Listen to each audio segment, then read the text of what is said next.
하나님의 말씀 마태복음 17장이지요. 14절부터 18절을 보도록 하겠습니다.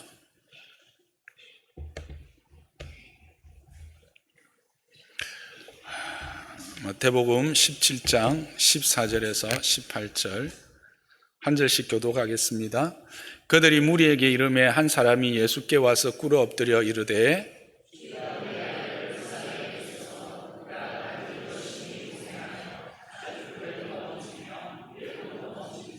내가 주의 제자들에게 데리고 왔으나 능히 고치지 못하더이다.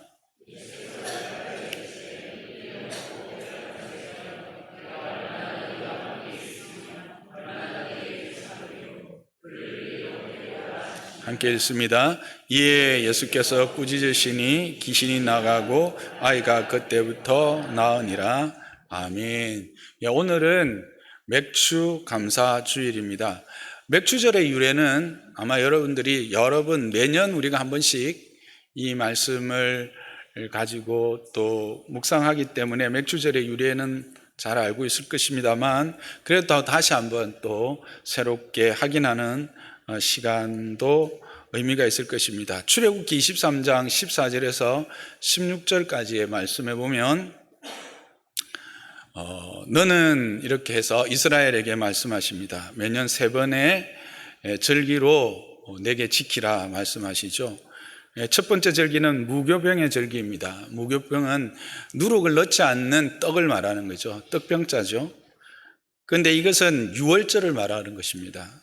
그래서 엄밀히 따지면 실제로 유월절이 있고 그 다음 날이 이제부터 무교병을 누룩을 넣지 않는 떡을 먹는 거거든요. 여러분, 유대인들에게 하루의 시작은 언제일까요?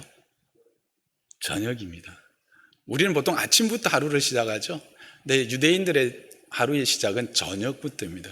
그래서 엄밀히 따져서 우리가 안식일이 이제 유월절 첫날이 안식일이 이제 예전에 유월절일로 보지만 엄밀히 따지면 언제부터일까요? 요즘으로 말하면 금요일 저녁부터 이제 유월절이 시작된 거죠. 어린 양을 그때 잡는 거죠. 그렇게 해서 이제 7일 동안 무교병을 먹는 절기를 지킵니다. 이 무교병을 먹는 유월절 둘째 날이 뭐가 되느냐 하면 초실절이 됩니다. 그래서 이 실질적으로 유월절과 무교절과 초실절을 전체 유월절 기간 안에 넣어서 이렇게 이야기하기도 합니다. 이 초실절은 겨울을 나고 난 그 새싹이 나오고 그리고 이제 열매가 막 맺혀지는, 그러니까 곡식에 그 나달들이 막 맺혀지는 그 시기입니다. 그래서 그때 맥, 밀 이런 단들을 이제 베어서 하나님 앞에 첫 열매로 드리죠. 그 기간을 전체적으로 유월절이라 그렇게 이제 이후에 이야기합니다. 그 기간을 거치고 나면 7째 주를 헤아립니다. 그래서 유월절 이튿날부터 시작해서 7에 49, 7주를 지나면 50일째 되는 날을 77절로 지키라 그러죠. 그게 바로 맥추절입니다. 맥추절을 지키라 16절에 되어 있죠. 출애굽기 23장 16절에. 근데 이 맥추절이 바로 77절과 같은 절기이죠. 그리고 50일째 되는 날이기 때문에 오순절이라고도 합니다. 이것은 바로 이제 그 해의 첫 수확을, 첫 열매를 하나님 앞에 드리는 그때입니다. 그리고는 이제 수장절을 지키라고 합니다. 초막절이라고 하기도 하고, 가을에 이제 모든 추수, 열매의 추수를 하고, 우리나라 같은 경우는 이제 벼를 추수하지만 그 팔레스타인 지역에는 열매들을 이제 추수해서 겨울을 준비하는 기간이기도 합니다. 그래서 창고에 모아드린다라고 해서 수장절입니다.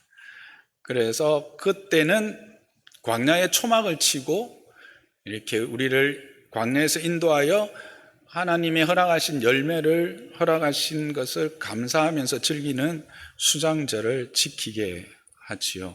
그래서 이 세 절기 유월절과 맥추절과 수장절인데 이 맥추절의 절기를 오늘 우리가 함께 이렇게 주님 앞에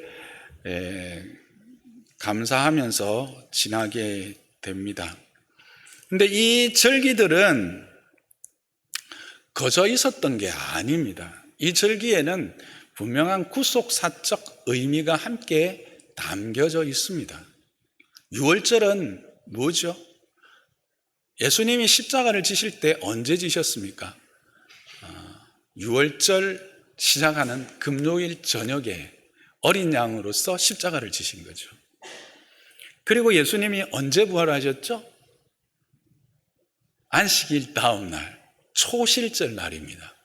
그래서 부활의 첫 열매가 되시죠. 그리고 50일째 되는 날 무슨 일이 있었던 거죠? 그렇습니다. 사도행전 2장 1절에서 17절을 함께 보겠습니다. 많은 분들이 아시겠지만 오순절에 이와 같은 일이 있었습니다. 함께 읽습니다. 시작. 오순절 날이 이미 이름에 그들이 다 같이 한 곳에 모였더니 호련히 하늘로부터 급하고 강한 바람 같은 소리가 있어 그들이 앉은 온 집에 가득하며 마치 불의 혀처럼 갈라지는 것들이 그들에게 보여 각 사람 위에 하나씩 임하여 있더니 그들이 다 성령의 충만함을 받고 성령이 말하게 하심을 따라 다른 언어들로 말하기를 시작하니라. 성령이 임하신 것입니다. 여러분, 우리는 그냥 구약에서 예수님이 오시기 전에 2000년 전에 이스라엘에게 말씀하신 그 절기가 그냥 어떤 농경사회에서 일어났던 그 농사에 대한 감사의 절기라 생각했지만 그 정도가 아니라 이것은 하나님의 구속을 위한 구체적인 계획을 담아놓은 절기였다라는 사실을 우리는 분명히 확인하게 되는 거죠. 그래서 여러분, 요즘 이렇게 말하는 분들이 있습니다. 아니, 우리가 농경사회도 아니고 산업사회이며 그리고 구약도 아니고 신약을 살아가는 우리들에게 이 절기가 무슨 의미가 있느냐라는 이야기들을 하십니다. 그것은 하나는 알고 둘은 모르는 것이죠. 그 절기 안에는 바로 이와 같은 구속사적 의미가 담겨 있기 때문에 그 의미를 다시 한번 되새기고 확인하고 그래서 하나님이 우리에게 행하신 일들에 대하여 우리가 반응하는, 기억하고 감사하는 절기로 우리가 받는 것입니다. 이 오순절, 7.7절, 맥추절 같은 절기죠. 이 절기에 오늘을 사는 우리들의 의미는 뭐냐면 성령의 임하심, 다른 말로 하면 성령의 인치심을 받는, 성령이 우리에게 선물로 주어지심을 감사하는 날, 그것을 확인하고 그것을 즐거워하고 그것으로 하나님을 찬양하는 날, 그게 바로 오늘날의 맥추절의 의미가 있는 것입니다. 그러면 이 인치심의 의미, 성령으로 인치심을 받았다라고 하는 것이 그럼 우리들에겐 구체적인 어떤 의미가 있는 것인가? 에베소서 1장 11절에서 13절은 이렇게 그 의미를 우리에게 전하고 있습니다. 함께 읽습니다. 시작. 모든 일을 그의 뜻의 결정대로 일하시는 이의 계획을 따라 우리가 예정을 입어 그 안에서 기업이 되었으니 이는 우리가 그리스도 안에서 전부터 바라던 그의 영광의 찬송이 되게 하려 하심이라. 그 안에서 너희도 진리의 말씀 곧 너희의 구원의 복음을 듣고 그 안에서 또한 믿어 약속의 성령으로 인치심을 받았다라고 말하고 있습니다. 진리의 말씀 곧 구원의 복음을 통해서 성령으로 인치심을 받았는데 그 받음의 의미가 뭐냐? 1절에 보니까 그 안에서 기업이 되어진 것이다라고 말합니다. 그 안에서 기업이 되어진 것, 그게 바로 성령의 인치심을 받은 의미가 되는 겁니다. 우리가 성령으로 말미암아 하나님의 자녀가 되었다라는 것은 다른 말로 하면 그의 기업, 그의 상속자가 되었다라는 거예요. 근데 여기서 기업은 이 상속, 유산의 의미뿐만 아니라 그 낱말의 의미에 특권을 배당하다라는 의미가 있습니다. 그러니까 특별한 권리를 우리에게 주어졌다는 겁니다.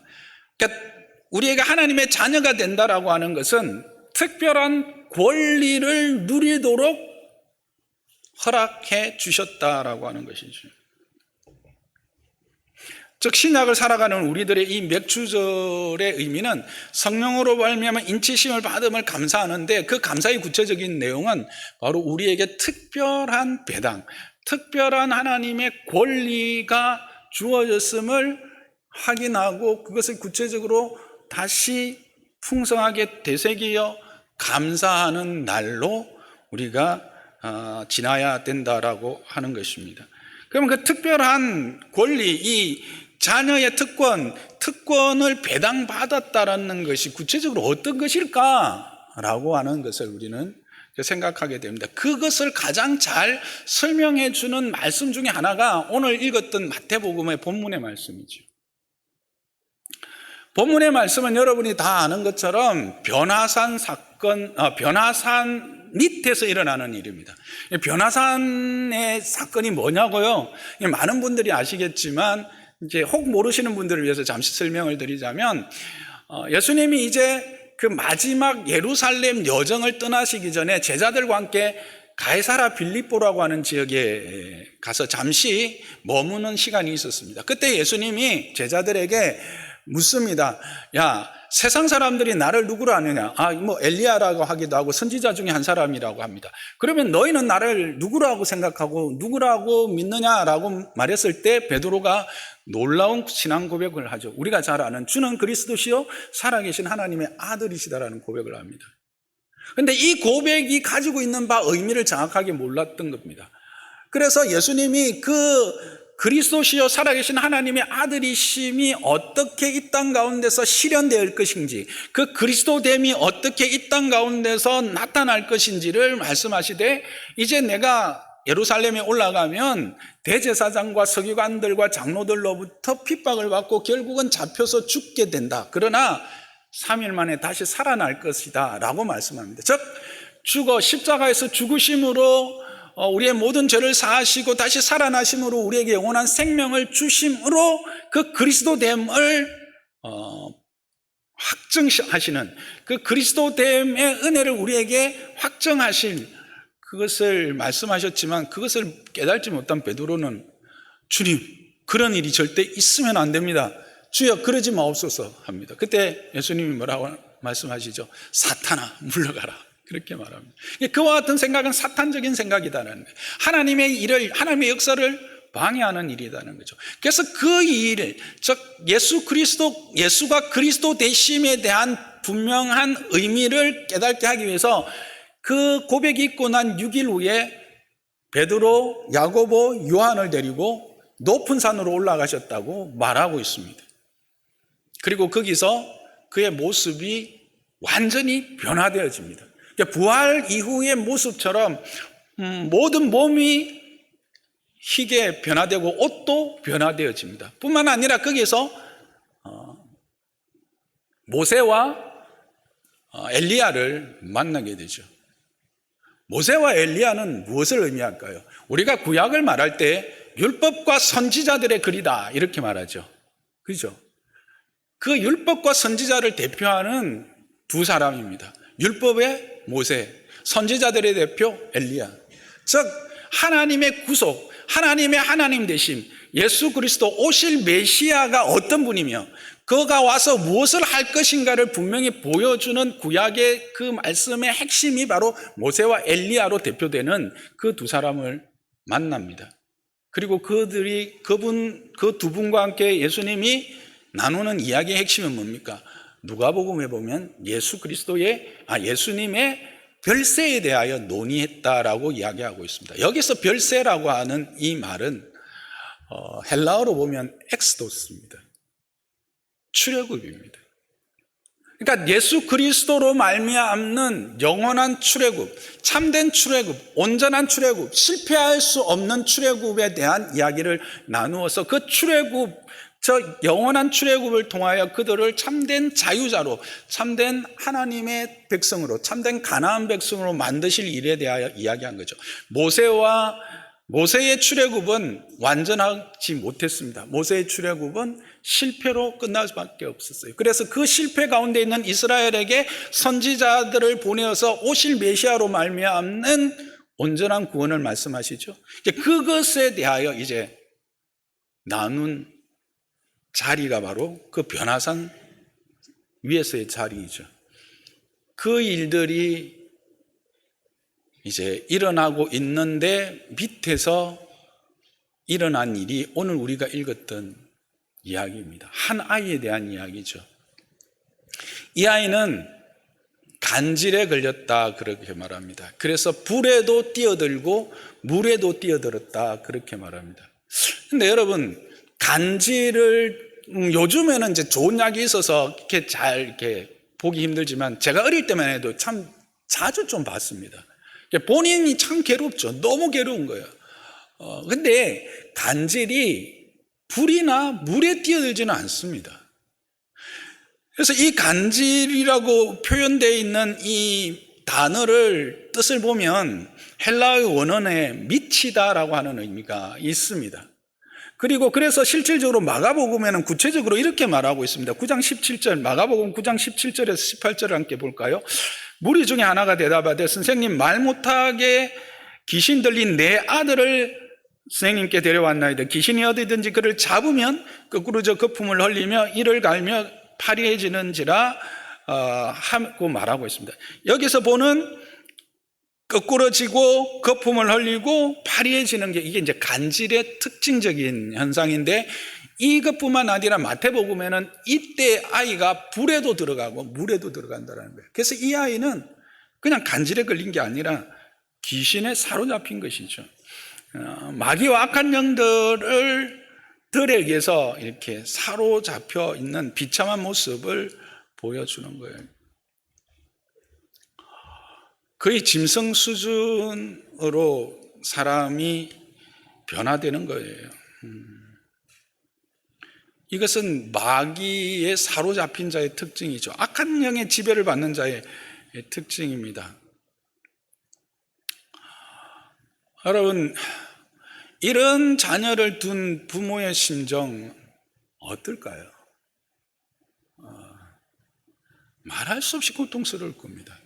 이 부모도 이 아이를 위해서 할 수 있는 모든 것을 다 했을 겁니다. 좋은 의사도 찾아갔을 것이고 좋은 약도 써보았을 것입니다. 여러 가지를 수고를 했을 것입니다만 해결이 되지 않았던 거죠. 그래서 지금 누구를 찾아온 거예요?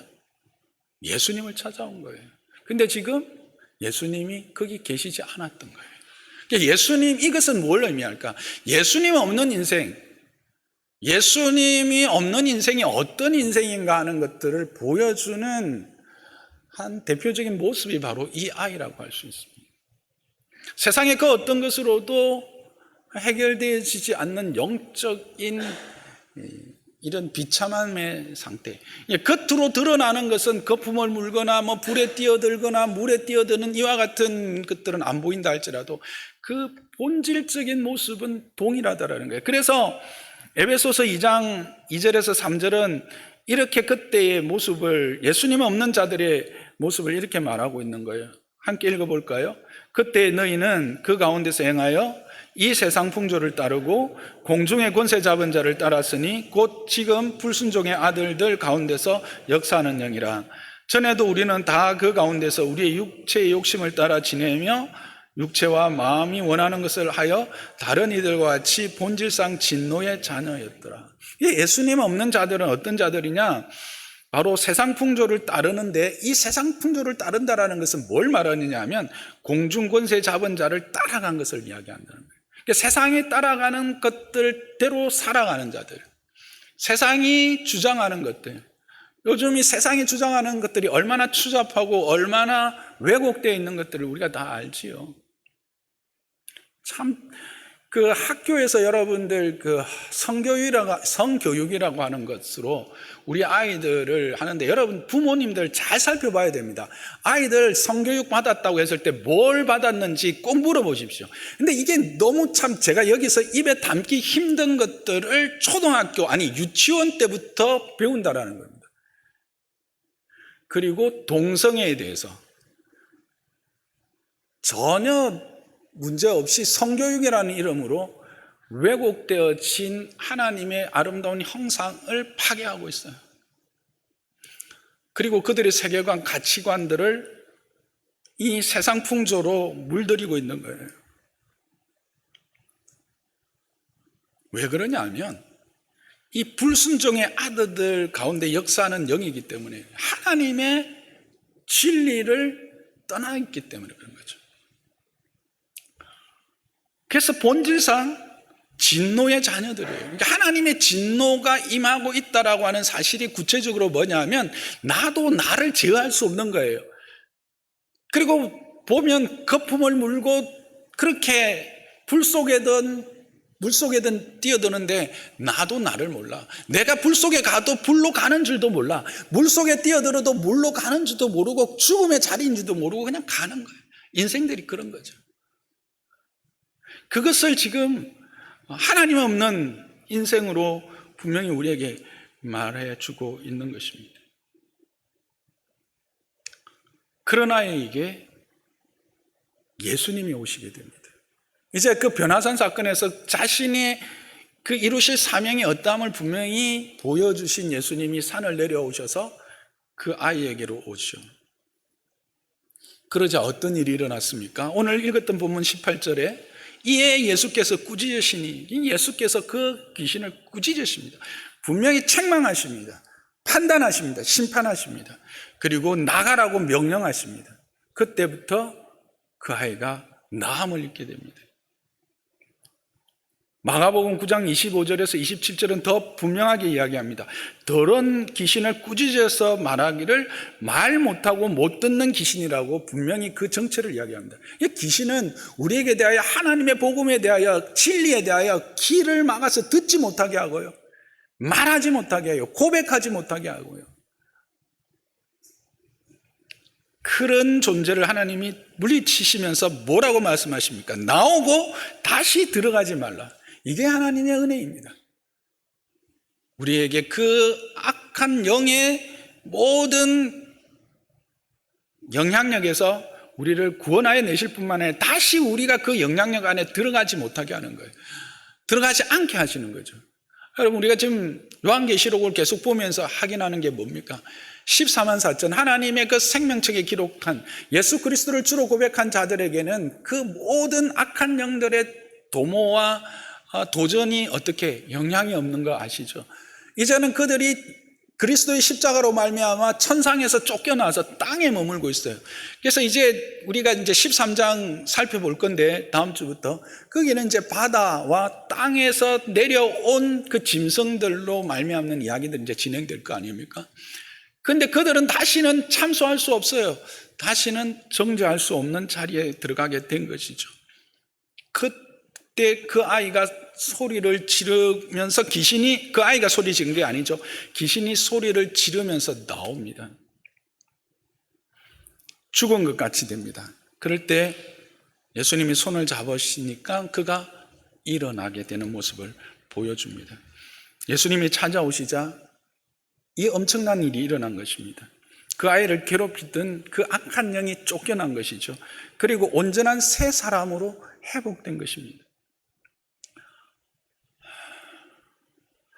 그래서 바울은 이 사실을 고린도후서 5장 17절에 이렇게 고백하고 있지 않습니까? 그런즉 누구든지 그리스도 안에 있으면 새로운 피조물이라, 이전 것은 지나갔으니 보라 새 것이 되었다. 아멘이십니까?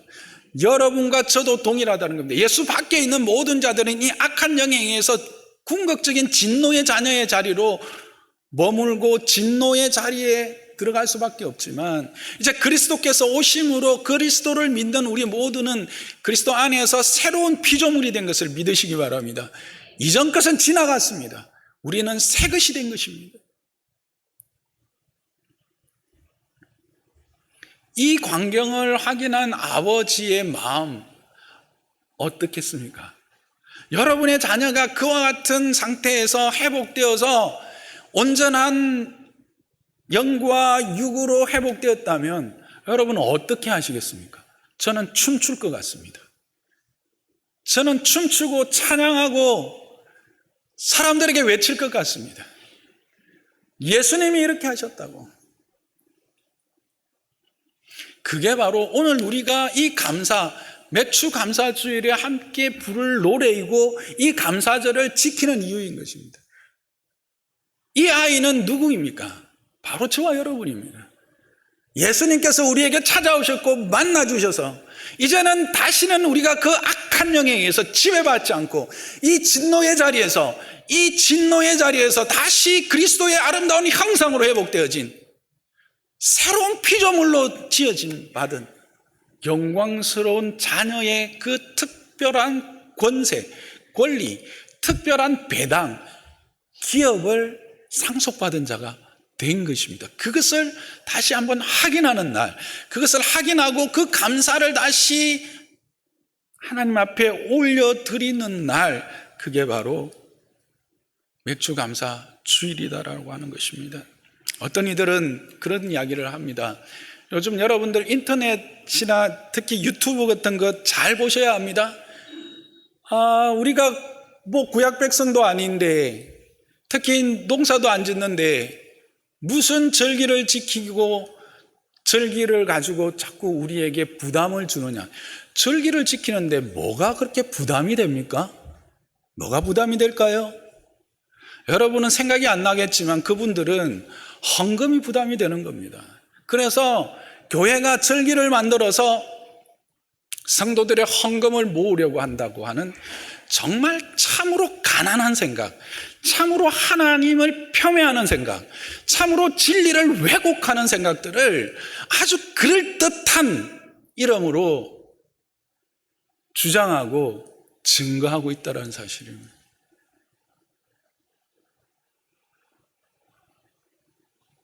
여러분들,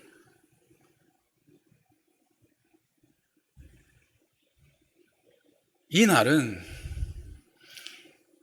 이 땅에 우리의 구주로 오셔서 죽으셨을 뿐만 아니라 다시 살아나시고 성령을 보내어서 우리가 하나님의 자녀된 것을 인치셔서 이제 그 모든 악한 세력들로부터 우리를 구원하여 그 하나님의 자녀의 기업을 이름받은 우리가 어떠한 존재이며 우리의 신분이 누구이며 우리의 참된 복이 무엇인가를 확인시켜 준 것을 우리는 다시 한번 분명히 확인하고 감사하고 그 감사에 합당한 찬양을 올려드리는 복된 날인 것을 믿으시기 바랍니다. 감사는 감사를 더 낳게 됩니다. 감사하는 자에게는 기쁨이 더 충만하게 됩니다. 불평하고 불만해 보신 분은 다 아십니다. 불평과 불만은 우리를 더 깊은 수렁으로 빠지게 합니다. 그러나 감사하는 자는 그 어떤 근심과 염려 안에서도 오히려 소망을 봅니다. 그래서 환난은 인내는 소망을 이루려고 하고 이 소망이 헛되지 아니하면 그리스도 예수 안에서 우리가 부름을 받은 것이라고 분명히 성경은 증거하고 있는 것입니다. 악한 세대입니다. 우리가 요한계시록을 볼 때 내가 다음에 말씀드리겠지만 이 세대는 끊임없이 우리로 하여금 오늘 이 귀신처럼 듣지 못하게 하고 말하지 못하게 하는 이 진리에 대하여는 입 닫게 하고 진리에 대하여는 듣지 못하게 하는 이 악한 영의 도전과 이 세력들을 우리는 볼 수 있는 눈이 있어야 할 줄 믿습니다.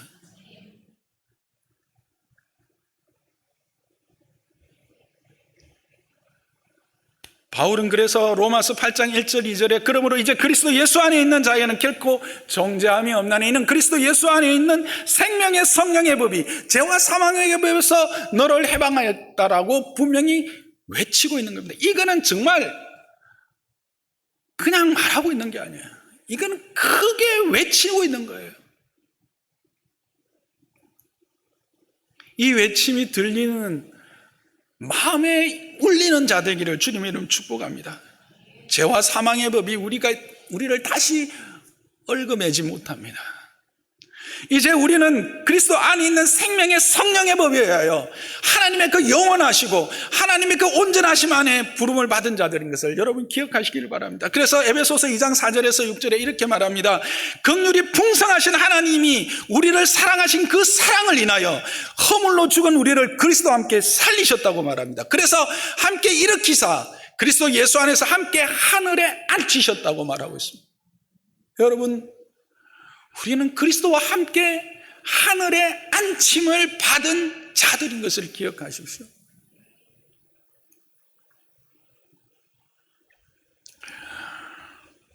이전에 우리는 영적 애국의 지배를 받던, 악한 영의 지배를 받던 자들입니다. 그러나 이제 참된 엑스도스, 참된 출애굽을 한 예수 그리스도 안에서 해방을 경험하고 그 안에서 생명을 경험하며 누리는 자들이 된 것입니다. 오늘은 그것을 다시 기억하고 다시 하나님 앞에서 이 감사를 풍성하게 누리는 날입니다. 그러면 여러분 중에는 그런 말을 할 거예요. 왜 굳이 한 날을 정해서 하느냐? 성경에 보면 여러분, 신명기 보면 특별히 모세가 이스라엘에게 말할 때마다 강조하는 단어 하나가 있습니다. 뭘까요? 기억하라입니다. 기억하라. 뭘 하고 나서 기억하라. 뭐 하고 나서 기억하라. 왜 기억하라고 했을까요? 우리는 잊어버리기 때문에. 세상은 또 우리를 그 은혜 안에 들어가지 못하도록 자꾸 잊어버리게 해요. 바쁜 일로, 분주한 일로, 세상적인 어떤 그 욕심으로 이 받은 은혜에 대하여 자꾸 망각하게 해버리는 거예요. 그래서 하나님은 계속해서 기억하라고 하시고, 특별히 이 절기들을 통해서 우리에게 허락하신 이 구원과 그 구원의 완성들을 구속사적 의미를 이야기했죠. 신약을 살아가는 우리들에게 동일하게 계속 확인시켜주고 깊이 묵상하게 하는 거예요. 이번 한 주간 이제 여러분이 이 맥주 감사주일 오늘로 끝나는 게 아니에요. 이제 이것을 깊이 한 주간 동안 묵상하는 거예요. 그리고 그 구체적인 찬양이 여러분들의 입술에서 나올 줄 믿습니다. 이 아버지 아마 찬양할 때 그냥 찬양하지 않을 거예요. 앞에서 말했듯이 춤추며 찬양했을 거예요. 이 아이는 어땠을까요? 자기의 그 회복된 몸을 스스로 느꼈을 거예요. 자기 의지대로 되지 않고 자기 힘대로 되지 않았는데 이제는 자기 의지와 자기 힘대로 움직일 수 있고 말할 수 있고 들을 수 있다는 사실이 얼마나 감사했을까요? 여러분, 세상은요, 아무리 제가 이 말씀을 들어 풀어 해석을 해서 들려드려도 들을 수가 없어요. 근데 여러분은 제가 이 참 좀 어눌하지만 이렇게 설교할 때 은혜를 받으시죠? 하나님이 무슨 말씀을 우리에게 들려주시는가 들리시죠? 그게 은혜라는 겁니다. 그게 바로 들을 수 있는 귀가 열렸다는 거예요. 그리고 그것으로 인해서 하나님을 구체적으로 감사를 표현하며 말할 수 있고 찬양할 수 있게 된 거예요. 이번 한 주간 동안 이 감사가 저와 여러분의 삶에 넘치며, 아니 우리 평생에까지 이 감사로 충만하기를 주님의 이름으로 축복합니다. 말씀을 생각하며 우리 찬양하면서 성찬을 준비하도록 하겠습니다.